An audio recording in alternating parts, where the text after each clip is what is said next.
Hello 啊，我係 Walker，今日大家睇下元朗新元朗中心一個兩房嘅單位。呢個兩房單位咧位於一座嘅中層，實用面積係有466尺，帶大家去睇睇。新元朗中心呢個單位業主都有做過翻新，牆身咧同埋地板咧相當之乾淨企理。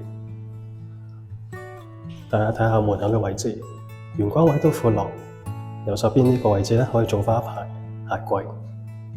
咁門口嘅旁邊咧就係一個廚房嘅位置。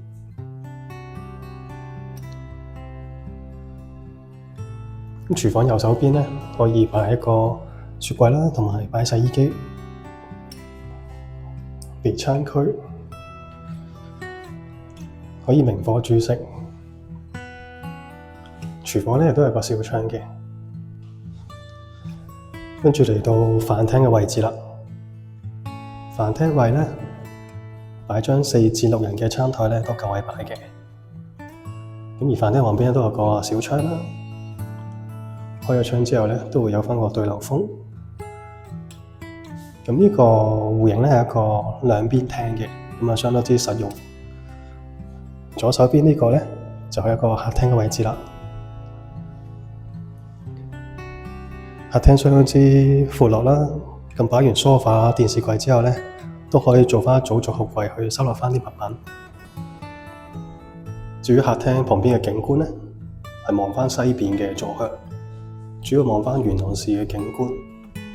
下邊係啲村屋景，咁啊冇高樓阻擋啦，個景觀都相當之遠嘅望到。走廊嘅右手方咧就係一個洗手間同埋沖涼房。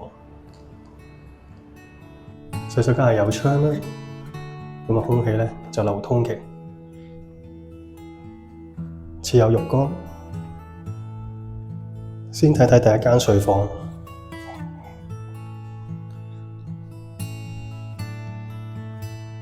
睡房咧夠位擺雙人床嘅，仲可以擺埋衣櫃同埋書台。睡房嘅景觀咧係望返北邊，前邊咧就係隔離嘅屋苑 U Hub 同埋 U Hub 嘅泳池景，亦都望到遠方嘅深圳景觀，亦都有樹景、山景。最後嚟到主人房嘅位置，主人房嘅空間咧相當之闊落。咁啊，左手邊呢個位置咧，可以考慮做一個大嘅衣櫃啦。中間可以做張書台或者係梳妝台。右手邊咧可以擺張闊嘅雙人床。咁啊，可以做到3邊落床嘅。同樣啦，都係望返北邊嘅景觀。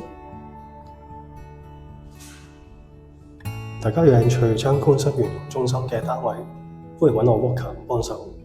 多謝你，拜拜。